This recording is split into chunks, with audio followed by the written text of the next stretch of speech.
I'm very pleasant to welcome you to our webinar today. My name is Christine Schmidt from Bisnow Dun & Bradstreet, and we host this webinar together with SHS Vivian. I would also invite my other speakers to activate their camera so that you can see all of us who will give you input for today about the counter proposal. Before we get started, a few technical notes. All of the participants are set on mute, so we luckily have so many participants today, so over 140 registrations, so this is very fantastic. So and it shows really we have a topic that is interesting for many companies. However, though you are on mute, you are very much invited to use the chat function to send us questions. We try to answer some of these questions during this webinar, but you also are very much invited to reach out to me, to the speakers of Argon & Partners, or to SHS Vivian to go ahead. So after the webinar, you will also get all this presentation for today via email as a PDF, so that you can recap what you learned today. So the reason to do this webinar today is the vote of last year on the Responsible Business Initiative, and the result leads really to important changes for companies. The counter proposal will oblige large companies to carry out non-financial reportings, similar to the EU legislation, but also to strengthen their due diligence in their supply chain. What this means for you as a company, and what automated solution, how automated solution can support you in this task, will be the topic of today's webinar. First of all, I would like to welcome Professor Dr.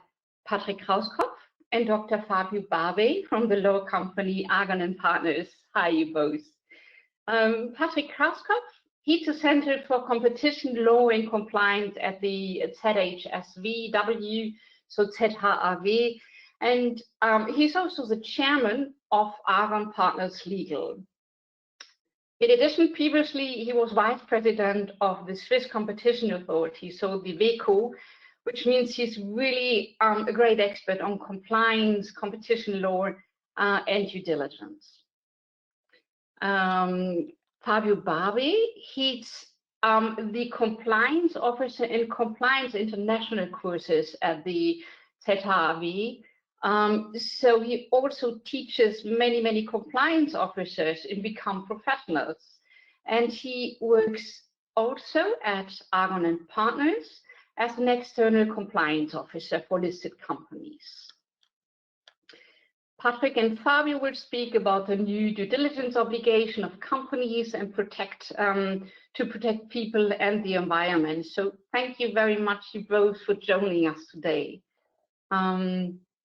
This will be a bit the first part of our webinar. After their input, you will have time to send us some questions through the chat.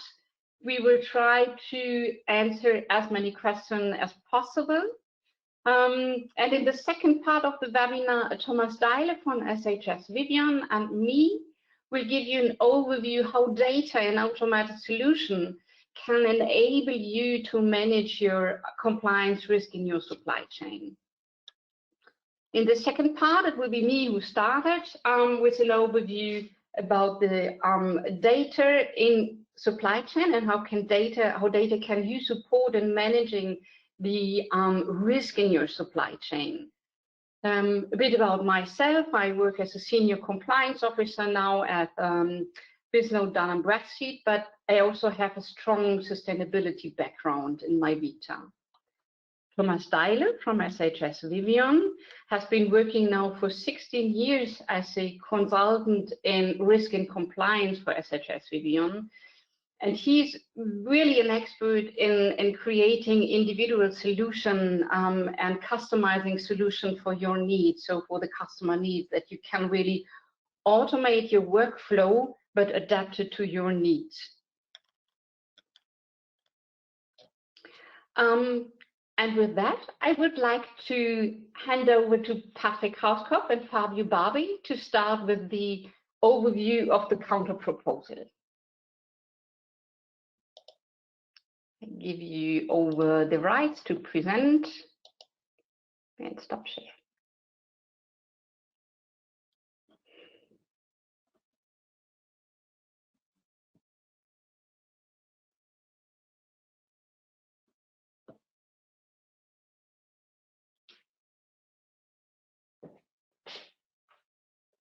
Fabio, if you like to, we see the presenter mode at the moment. So maybe you can switch the desktop. Yes.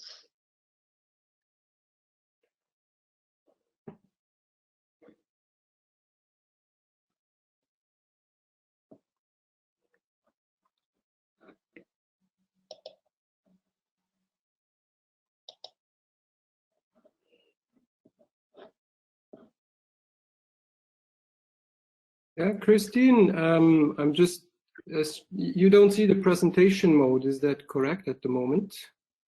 We see the presentation mode and not the final presentation. Yes, we see your kind of preview of your presentation. But you see it on the whole screen, or you just see one? The whole screen is the presentation, right? Yeah, maybe you stop sharing and change the screen. So if you click on Übertragen, you can select the other screen. So then we will see the final presentation. Okay.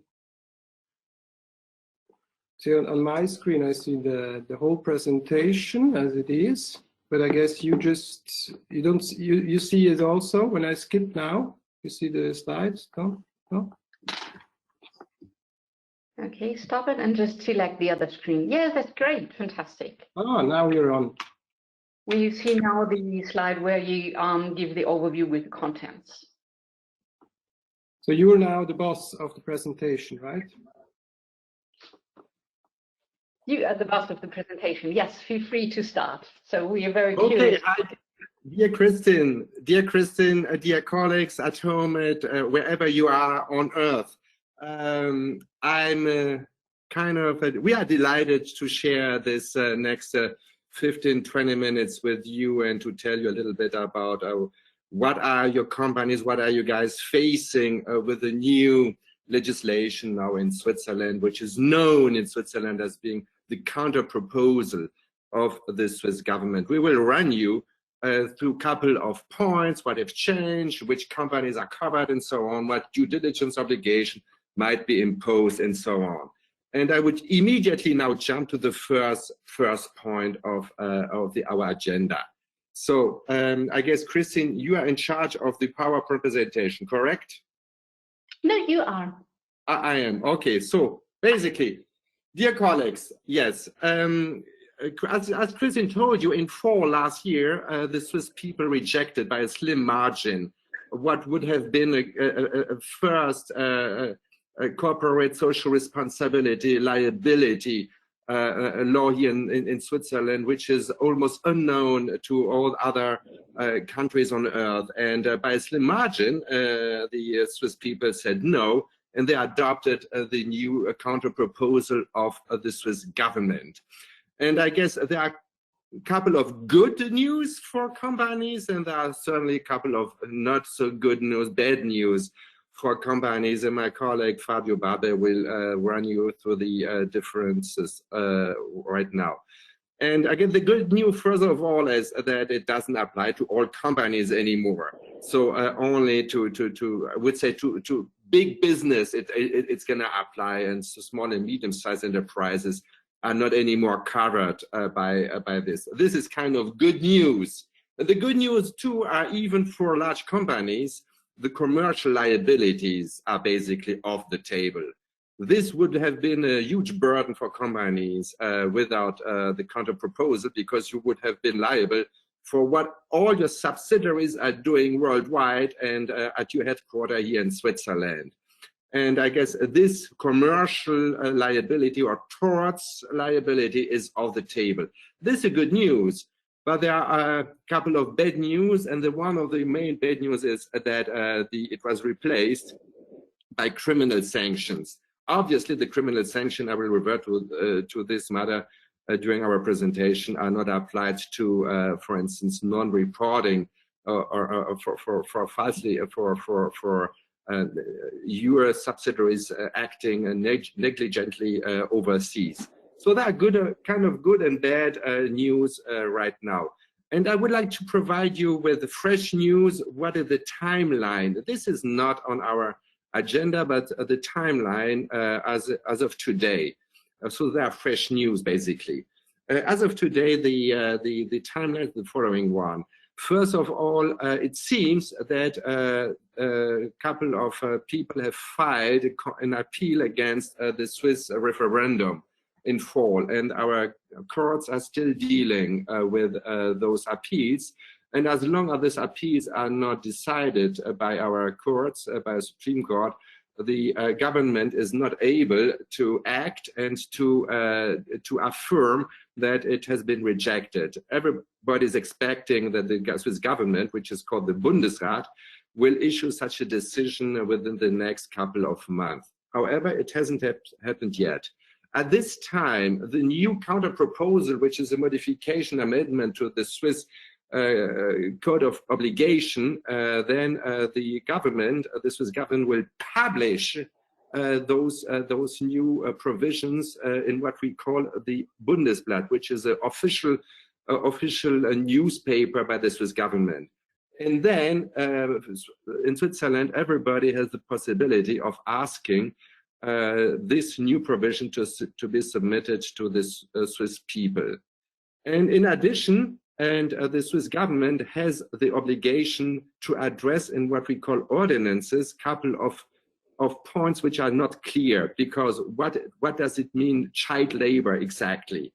All the couple of points in our counter proposal which are not clear yet, according to the text, and the Swiss government will have to issue ordinances. Those ordinances, I expect them to be circulated for comments among you guys and among universities and political parties. I assume this will be circulated somewhere in the second half of this year, perhaps even first year of this next year. And what does it mean for you, for your reporting duties? I made this morning, in order to prepare myself and Fabio for this short presentation, it means that I assume that the first obligation for due diligence obligation and reporting duties will be effective on January 1st, 2024. So this is a little bit to give you an idea where we are now. So you have time to prepare yourself to what you expect to do. And I will hand over now to Fabio. He will deep now inside a couple of points. Fabio, the floor is yours. Yeah, thank you, Patrick, for this first introduction and some messages. Also, one key message is, I guess you have time, but prepare yourself. And I will cover just a few points that are at this moment in time pretty clear. But as Patrick mentioned, some changes might be possible, and it's already the first compliance tip at this stage. Follow the legislation. Be sure that you are up to date with what ordinances, what legislative changes are coming. First of all, what companies are covered at the moment? First of all, we're talking about publicly held companies, large financial institutions. In figures, we're talking about 500 employees or more, and that's why the end is here in capital letters, and a balance sheet of 20 million Swiss francs or a turnover of 40 million. So if you fulfill these requirements already, you know that you might be covered by the due diligence obligations. The other part, and Patrick mentioned that, are if you're working in a high-risk sector. What means at this moment in time high-risk sector? It means either that you're dealing with conflict materials. These materials at the moment are tin, tantalum, tungsten, and gold. This can be changed, and it can be changed also from year to year. So it's necessary that you stay up to date with these conflict materials, or, and Patrick mentioned that already, that you're having deals or companies that are dealing with child labor. This has to be specified by the law. At the moment, we're just having this very general wording, child labor. This means, you keep in mind, SMEs, small companies, basically not covered. Well, if you're dealing with child labor, then you are covered, but basically not for SMEs. And service providers, suppliers are covered as well, are involved. So keep an eye on these companies when you have them in parts of the world where these criteria might affect. Second part here, what are the due diligence obligations? What are we talking about? What is meant by these due diligence obligations?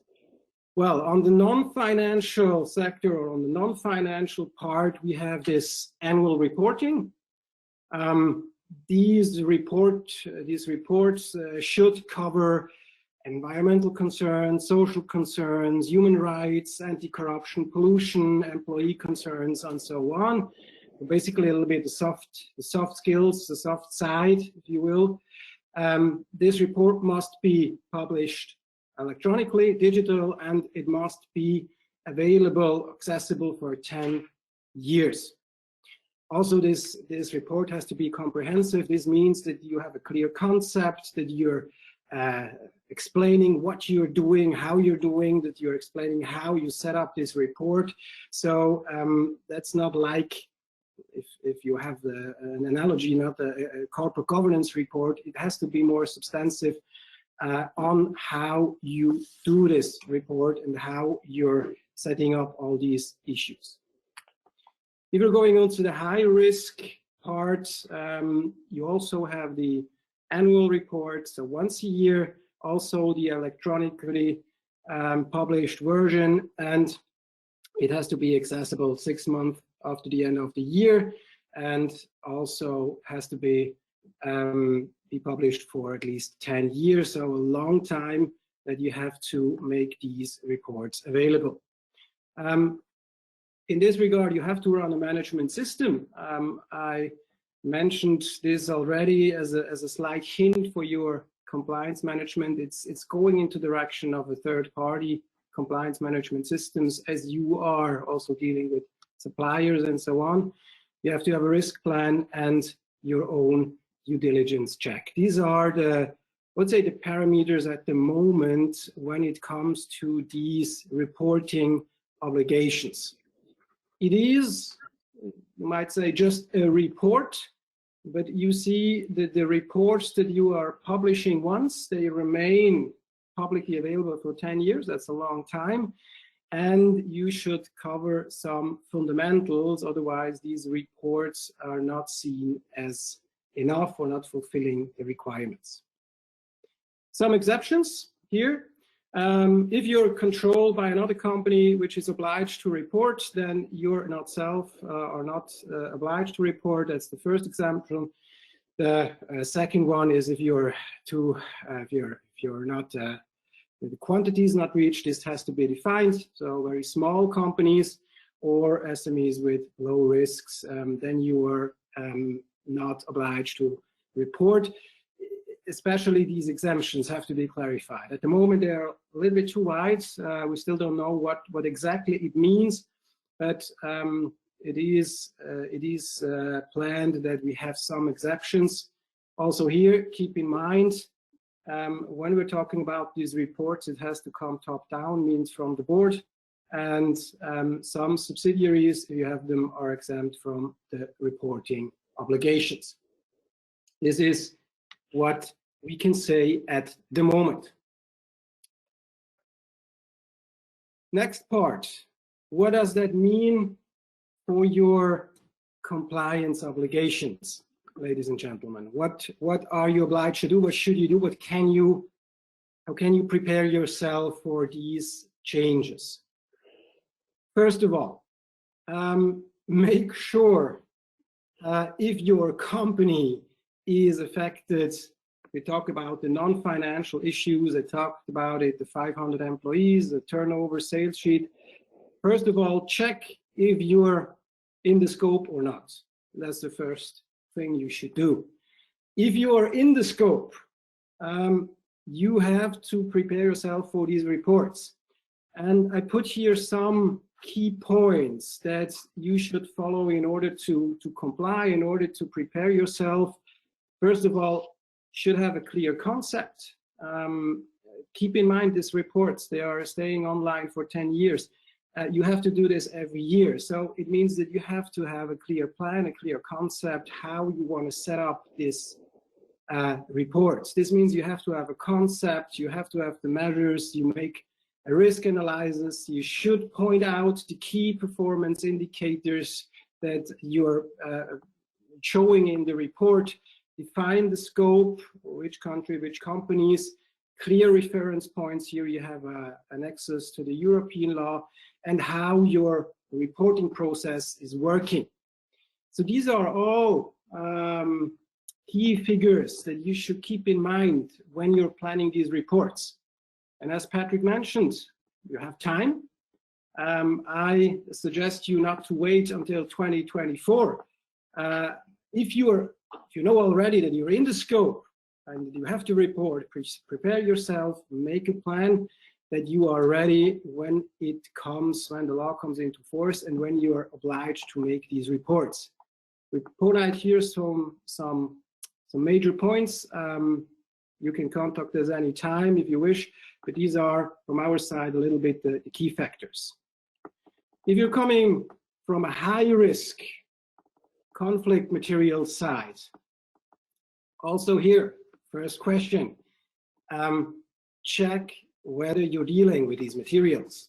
If you're not dealing with these materials, maybe you're out, you're not required to report.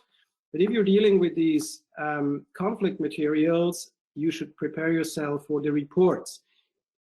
Second thing here, keep in mind that these conflict materials might change from time to time. So you have to keep an eye on the legislative developments, that you make sure that you're in the field of these conflict materials or not. So check if you have an exception or not. Also here, the process, the responsibility comes from the board for the annual report has to be clear, and the due diligence requirements, the compliance requirements are that you have a clear management system showing how you're dealing with these risks, that you have a risk report showing what kind of risks you have, and this is a compulsory an examination by an independent specialist. I guess in the next few years we will have offers and companies that offer these services that you can profit from an independent specialist checking your reports and telling you if that you're on the right track or not. And the last part here, if you are in a high risk sector dealing maybe with child labor, also here make sure whether there is a risk of child labor. It has to be a strong risk that you're in this sector here. So make sure that you have the instruments to find out whether you're dealing with suppliers or in countries that you might affected from child labor. Also here, it goes into the same direction as the last slide. Due diligence requirements, management system, risk management, check the criminal provisions, and check also the developments of the regulations in the European Union and of the OECD. These child labor criteria is closely related to the developments in Europe and the OECD. So make sure that you're also on track with the developments there. In Switzerland, we're a little bit adapting what's going on in the European Union and the OECD when it comes to child labor. So also here, the key message, stay up to date. plan these reports. It is just a report, but it is the major instrument. And if you're not complying with the requirements, you are facing sanctions. And there, I hand over to Patrick, please. Thank you, Fabio. I'd like to spend 90 seconds with closing remarks. Usually, when do you invest as a company in due diligence and compliance when you're facing fines or jail time? And so this idea has also been applied to this new law. And there are a couple of good news, as I told you, and bad news. Let's start first with the bad news. Now, what's happening? The liability for your company is off the table, as I told you. So if there are any violation, infringement of this new law, legal provisions, the government, the authorities, they don't go after your company, they don't go after the group or your subsidiaries, they go after you as a person. And here you see what's happening. 100,000 Swiss francs personally liable, or 50,000 Swiss francs for negligence. But you see, it's not, this sanction is not being imposed because of the fact that you had child labor in your supply chain. The amount is only imposed if you intentionally create documents or you omit to submit a document. So you are not, as a compliance officer, as someone being responsible for this. You are not fined for child labor happening somewhere in Africa or Asia. You are only fined if you intentionally or by negligence you don't report. This is, I guess, good news at the same time, but bad news on the other side because it's a personal liability. And to summarize what I just told you, this is for companies at least good news. There are no sanctions, commercial sanctions, fines here in Switzerland for companies. This is the second bullet. And certainly the liability of your subsidiary being present in somewhere in other countries, your headquarter of the group is not liable for whatever is happening abroad Switzerland. And this basically is not a change to what we have experienced right now until now in Switzerland, but it shows you a little bit that I guess you have to fight as a compliance guy, as a company, as a CFO, or giving or signing this document, that you are signing documents which are not misrepresenting some documents or due diligence endeavors you had to undertake. So this is, we tried to give you a short overview in 20 minutes, what's expecting you in the near future, and I'm looking forward to the Q&A session with you guys and Fabio. Yeah, thank you so much, you both. Are there some questions that you want to send to Patrick or Fabio right now? I don't see any question at the chat at the moment, but let's wait. So please, if you have questions, type it in the chat and we can answer it at the end of the webinar. So this would be my idea. One question to you, Patrick, maybe. What do you think, how good prepared are Swiss companies for the new legislation? You have contact to so many companies just to get a feeling what is right there on the market at the moment. Honestly, I would say due to the public pressure Swiss companies are experiencing over the last 5-10 years, because you don't want to make any headlines, you are paying attention to reputation. And I guess Swiss companies, basically, they put enormous amount of importance to supply chain, to be able to go up your supply chain as far as possible. And I can just tell you from our own practice that we run regularly for our clients, Swiss companies, due diligence, and we go up to their own suppliers just to make sure that they are in line with the corporate, the mission and vision of the undertakings, which are telling you we respect, we have a corporate social responsibility policy, we have a competition law policy, we have a corruption, anti-corruption policy and so on. And I would say Swiss companies, large companies, are basically, I would say, by 80–90% ready.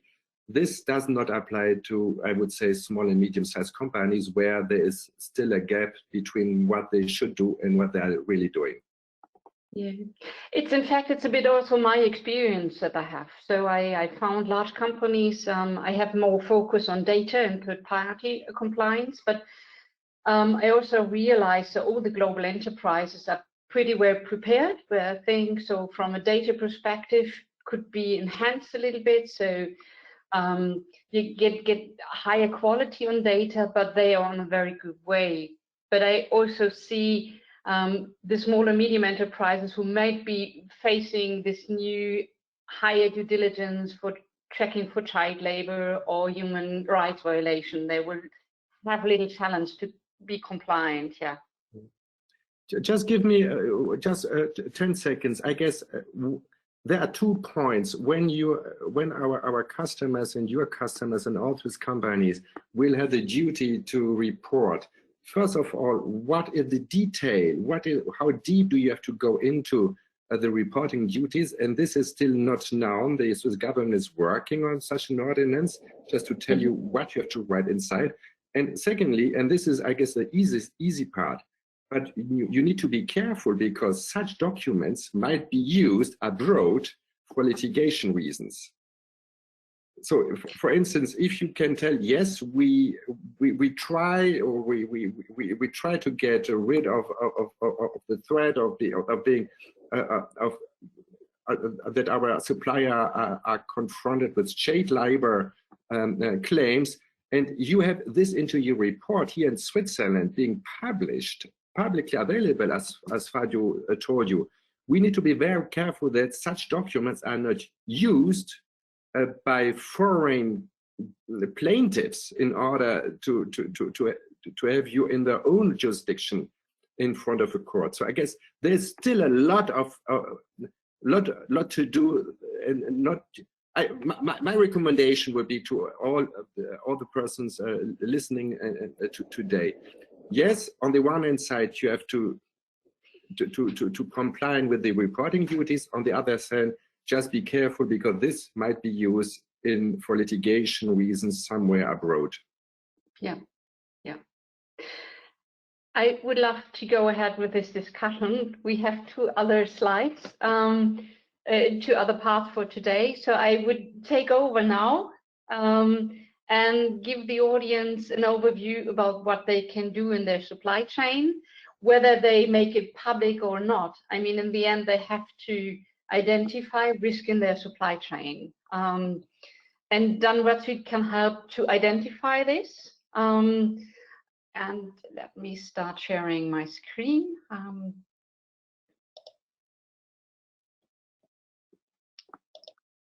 Can I get the rights to be a presenter again?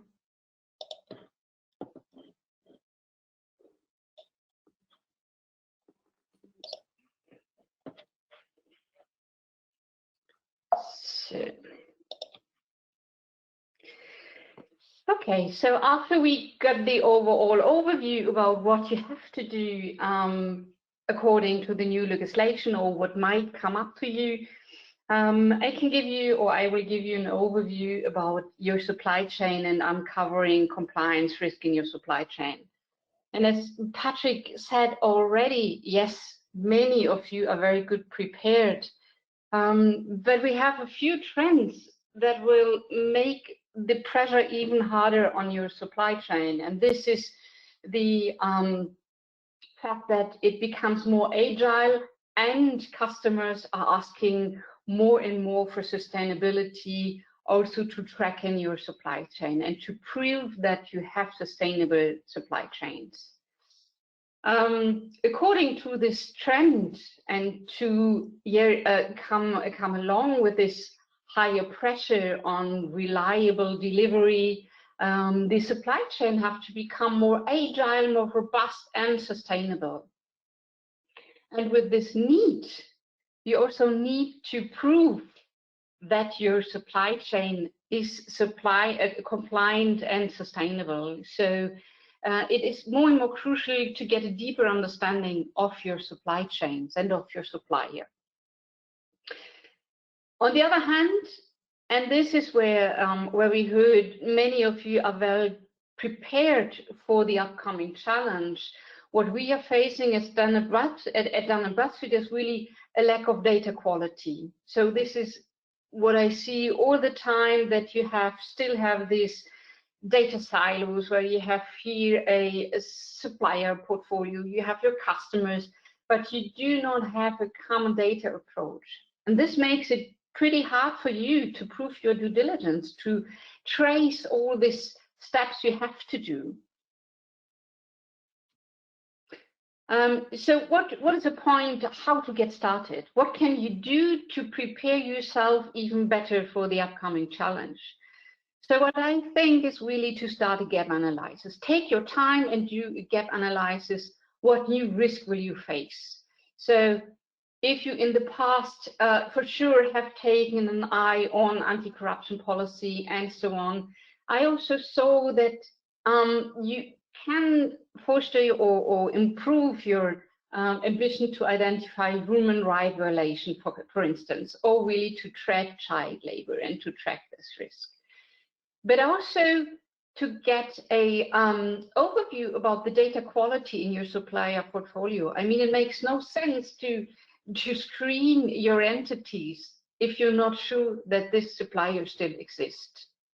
So this is a point where data providers can help you, and for instance, where software partners like SHS Vivian really can help you to automate this workflow. So start with a gap analysis. Show what you have to do, show what you do already, and where are your gaps. This is just an overview how Dun & Bradstreet get the information. This is, to be honest, what I really love at Dun & Bradstreet. We have subsidiaries all over the world, and we do get the data and update the data right in this country. So whenever I have a question about a supplier, business partner from Brasilia, we can just pick up the phone, ring up our partner in Brasilia and get the dates. And this is really where you get local knowledge and can start your investigation to get updated data set in the countries itself. This is just a quick overview what kind of data is available through Dun & Bradstreet, or also which is integrated in the SHS solution. So this is the data we provide. We have right now over 420 million business records. This is just, you can't imagine how much it is. 160 million of these businesses are active businesses. All the other data is history, so you can really recap what was in the past. And then we provide identification of the business partner, get address data, identify executives, get financial risk ratings, but also to identify beneficial ownership. So this becomes more and more important to understand who owns and controls a company, and to reveal your connection within a family tree. This might also be interesting if you want to analyze your supply chain from a spend perspective. But it's also very important to understand the connection of your business partner, of your supplier. So what kind of enterprise are you doing business with?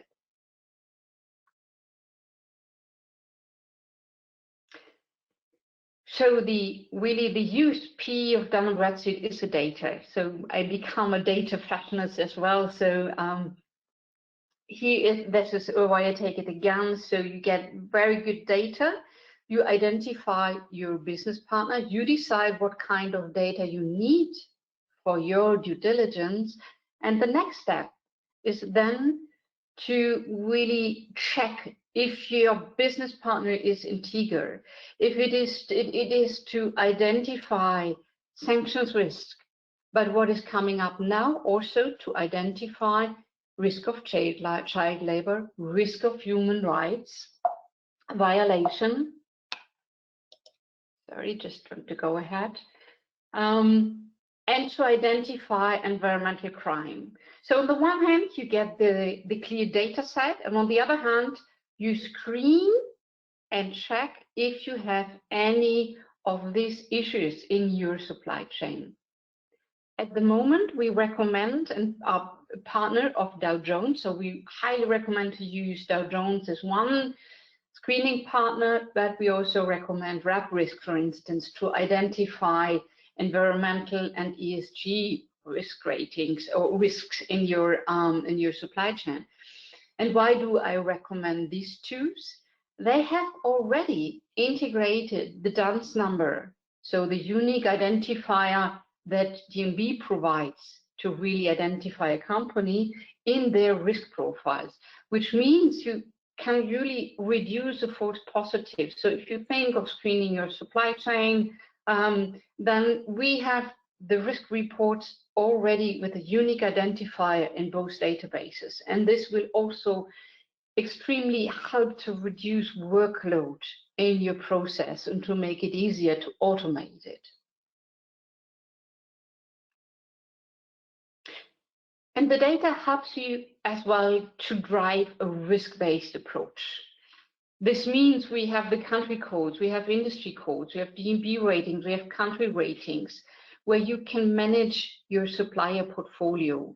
I mean, I know from some of you that you have supplier portfolios with 10,000, 50,000, 100,000 suppliers. This has to be automated. And the data really and data and analytics can help you to automate this completely. I mean, if your supplier is your pizza supplier and brings you all the food for your lunch, it's not necessary to do enhanced due diligence. But if you have your supplier from India, for instance, it's very important to understand who owns this supplier. Is he reliable? Are we facing here some child labor risk?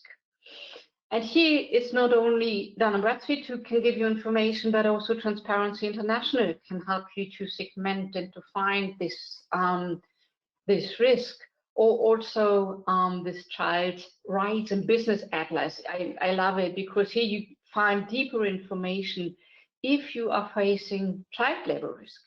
They have a clear agenda that leads you really through the issue and explains where you could face child labor risk. And then I have a kind of suites for the final few words and slides. What you see now is all integrated in the SHS solution and all available through an automated workflow, and Thomas will go deeper on it. But you are also facing the challenge that you have to define your whole supply or value chain in the new reporting legislation, which means it's not your direct supplier that you need to identify and to understand, but also your second and third tier supplier. And this is, you won't be, you're not reliable for it. So this is, thank goodness, not the case anymore. But in terms of understanding your CO2 impact, or in terms of understanding if you have risk of child labor and harm your reputation, it will be in some cases relevant to really understand the complete supply chain. And here we have become more and more questions from our customer, how to identify second or third tier supplier in your supply chain. And we drive here a new approach. And what we realized is that suppliers love to post their customers. And what we do here is a large web crawling to go back to analyze the web pages and go through the first and second tier of suppliers and to identify it. I have here one example from one project where OEM gave us 200 of the main suppliers, and we found out that Borges, for instance, was first tier suppliers, but he was recommended on the web page of UNEL that UNEL has a customer who is Borges. So this is a way how we analyze the supply chain. And what we got here is a tremendous large network of suppliers. And now the next step will be to analyze here again where we have higher risk because of a higher spend. But this is just for you as an information. We have these projects. We can help and support you to find and to identify risk in your second and third tier supply chain. This is from my side for today. Just reach out if you have any further questions, if you want to know more about the data and compliance solution.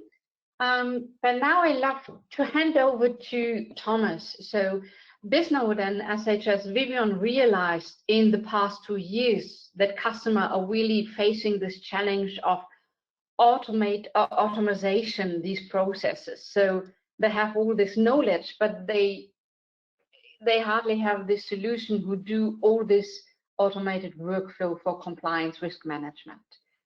So Thomas, I give over now the rights to present. Just a second. Oh, you're already in. So please go ahead, Thomas.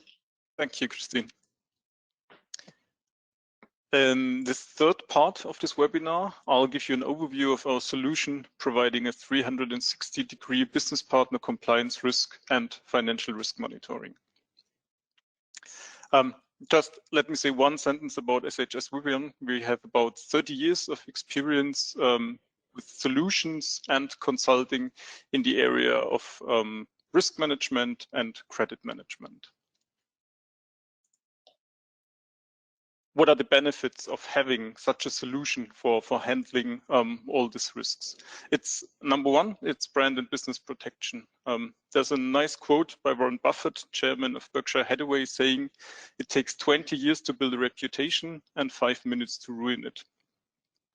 We provide this brand and business protection by giving you complete transparency and ongoing monitoring of each of your business partners. And these business partners might include suppliers, customers, agents, partners, all kinds of business partners you see doing your daily business.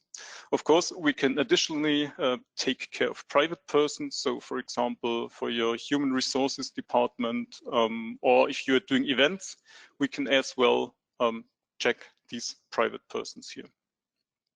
The second point is good governance as required by laws, like according to the anti-bribery and corruption laws and to anti-money laundering laws.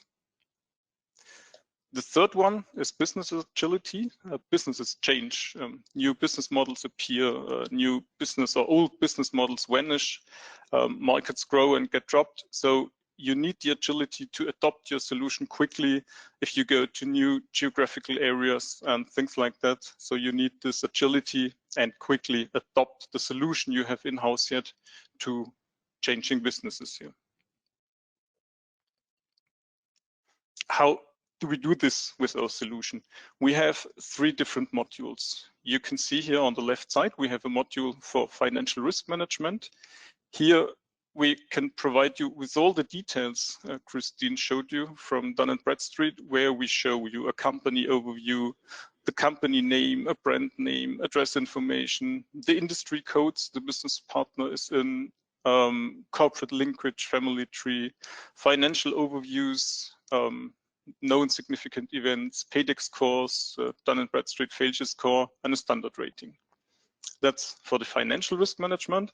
And for the compliance risk management, we take the senior principals and the beneficials owners and check them against the lists, like the sanction lists, watch lists, and blacklists. We check for environment, social, and corporate governance, and we can check for negative entries in the media. The third component to be able to provide this information for financial risk and compliance risk management is, of course, the connectivity hub. Here we can integrate a lot of different data sources, mainly the excellent data Christine showed you from Bisnode, Dun & Bradstreet, and of course, providers like RepRisk, Dow Jones, but a lot of other different providers as well. The use cases for such a solutions are, for example, the initial onboarding, as well as the continuous monitoring, of course, the B2C compliance checks, everything in this compliance and financial risk area to take a close look at all your business partners.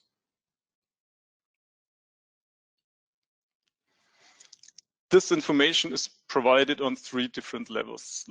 When we start with this bird view, we have dashboards where you can see an overview of your whole portfolio.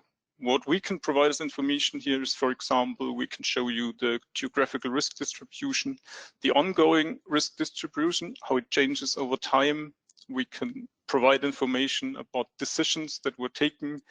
We can show information, the top reasons for positive hits, for example. So you can see if you have positive hits in the monitoring, do you have mainly positive hits because the people you hit are politically exposed person, or do you have hits because you have hits on sanction lists and blacklists that should be handled a bit different? So we can give you in a bird view, from a bird view, all the details about your portfolio. Second, if we go a bit further down, we have task lists. The task lists show you on a company level what needs to be checked for manually. So for example, we do continuous monitoring. If you get an alert because of financial risk, or you get a new alert in the compliance area, the company or the business partner appears on one of these task lists, and you can see on a daily basis all the business partners you have to check to see what happened here in the monitoring, what new information is available now. If we go even one step further down, we are on the single business partner, single company view, where you can see all the details Christine showed you we can provide in the form of data. We can see all the decisions, everything, what happened in the handling of this business partner. Some feature highlights of this solution are that we have a very automated decision process. What we try to achieve is, if you have a huge number of business partners, these 50 or 100,000 business partners, we try to monitor them, of course, in an automated process. But it's your business. You have to decide how automated it should be, and when you do not want to be, or you do not want it to be automated. So, for example, you define rules for financial risk, for example, where you say it's okay, always continue in an automated way, or where you want to take a manual look at, or where you always want to reject the companies or the business partners. We have a compliance wizard. This wizard is, if possible, in an automated way. We run through all the steps of the wizard. If it's not possible in an automated way, because you have to manually check for the data, we have 7 steps, and each step where you need to do some manual decisions, you can jump into the process for this business partner, do the manual decision, add comments about your decisions and things like that. These manual decisions happen using a traffic light system. So we have green traffic lights for automation and a yellow traffic light if you go in manually. Of course, we do this onboarding step 1 as well as automated recurring checks. Whatever happens in the solution is always in the history. So we have this data history. We can see whatever happened during lifetime of your business partner, and you can always show why you took what decision. Additionally, a bit closer, or if we go a bit more down, we have even traces where you can see in detail what exact information Dun & Bradstreet returned, what we sent to them to search for. It's all in the traces. You can always take a look later on.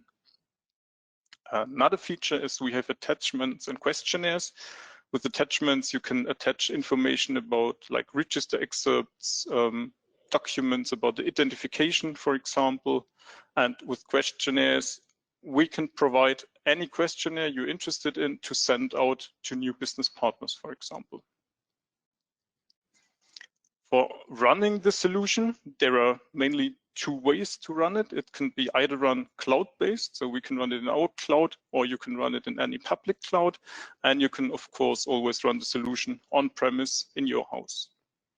In both cases, it's possible to use it standalone, so you don't need huge IT projects. You can have it all in the solution, or we can fully integrate it with your systems. So you send the business partners to the solution, and we return all the check results, all the data we have enriched from Dun & Bradstreet and all the partners back to your leading systems.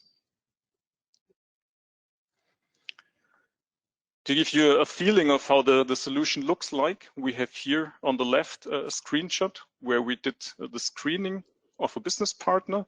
And here highlighted in red, you can see we had, for example, a sanction list hit here. So very critical hit, of course. You can check the details then, and you can see all the details about this hit. So if you could zoom in here now, you would see we had a hit on the OFAC list, for example, and you can take a look at when that happened. You can take a look at the detailed list because we provide the URL here. So all the information is in the solution, and it's always in the history, so you can later on take a look at it as well.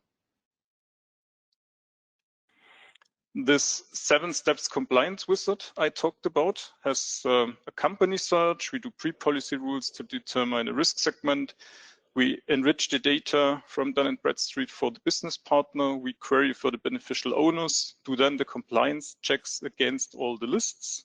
We can then provide questionnaires, and then as a last step, the final check, if there was any manual decisions throughout the process, we can offer an eyes principle, so 4 eyes or more eyes, where another person or another group of persons checks for these manual decisions that were taken to finally release the business partner and to accept it or reject the business partner.